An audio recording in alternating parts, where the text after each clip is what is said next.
secret mo? About lang sa ma'am, husband ko po. Ilang beses ko na siyang nahuhuli. Mayroon po siyang ibang account, FB account. Tapos po, ang lagi ko po dun nababasa is yung ex niya po, ganun. Binabalikan niya, nag-chat sila, tapos gusto niyang makipag-meet. Pag nanghuli ko po siya, hindi niya po ako sinasagot eh. Ang lagi niya lang sagot sa akin, wala yan, wala lang yan. Siyempre po ako nasasaktan. Hindi ko po makuha kung bakit. Hindi niya po ako sinasagot kung bakit. Paulit-ulit pong ganun. Ganito lang din naman yung pagdadaanan ko sa kanya. Hindi ko po deserve eh. Lahat naman ginagawa ko. Kaya lang po, cheating naman na po yung ginagawa niya. Kaya lang po kasi wala po akong proof na nagsasama sila. Sabi ko, isa pang beses na makita ko talaga na hindi ka pa rin nagbabago. Makita ko na naman may FB ka. Bibitaw ako. Kung hindi naman na po ganun na binabaliwala niya lang ako. Bibitaw po ako eh. Kasi kawawa din naman po yung mga anak ko.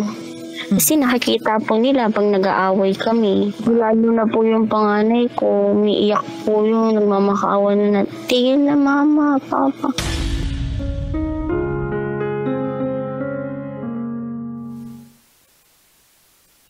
Para sa'yo, kabisyo, ano ba ang ibig sabihin ng cheating o panloloko?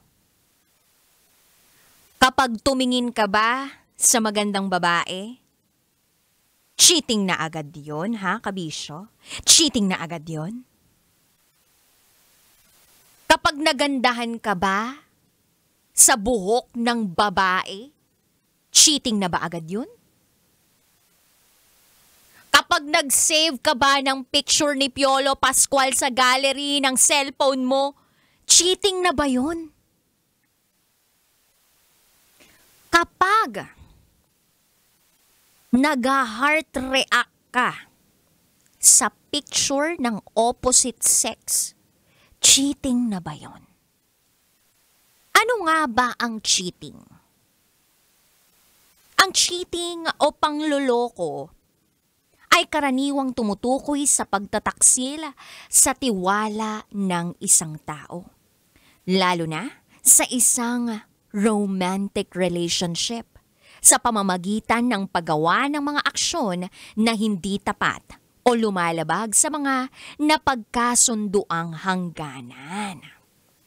Pwedeng mapabilang dito ang physical relationship, emotional intimacy sa ibang tao, or pagsisinungaling tungkol sa isang mahalagang bagay. Kung ang pakikipag-chat sa isang ex ay itinuturing na panloloko, ito po ay nakasalalay sa mga napagkasunduan at hangganan ng relasyon. So meaning, bago ka makikipagrelasyon sa isang tao, kailangan na-define ninyong dalawa kung ano ang ibig sabihin ng cheating or panloloko.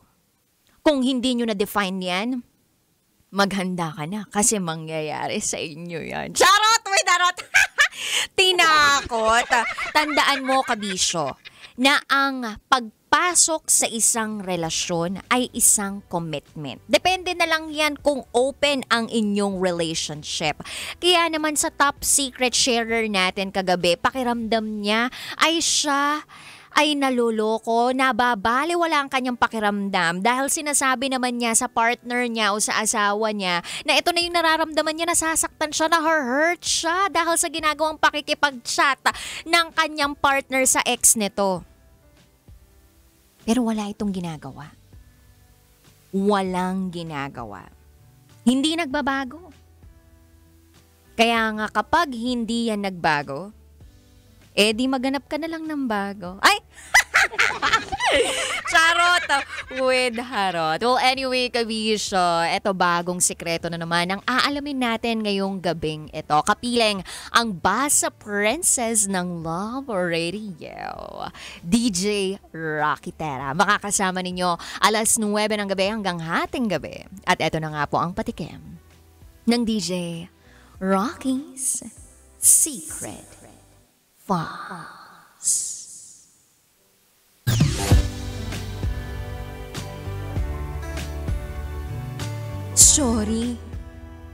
Sorry kung nagkaroon ako ng feeling sa'yo. Kahit Becky ka. Na-fall? Sa isang Becky? Yung akala mo tropa-tropa lang pero biglang boom, nahulog ang loob mo sa bakla mong kaibigan. Pwede kayang maging talo sila. Charot with Harot. Anyway, abangan niyo po yan sa aking pagbabalik. Kapiling niyo po ang inyong Basa Princess, DJ Rocky Terati, kay nakatutok dito sa 90.7 Love Radio. Kailangan pa bang i-memorize yan? Basic. Up next is DJ Rocky's Secret Files. Sinira ng tatay ko ang pagkababae ko. Siya! May secret affair kami ng office mate ko. Hindi ko matigilan kasi sobrang galing niya sa... Rocky's Secret Files. Secret Files. It's the kind of bleep you never knew existed. Kunwari inosente pero boy naman pala. Rocky's Secret Files. Secret Files.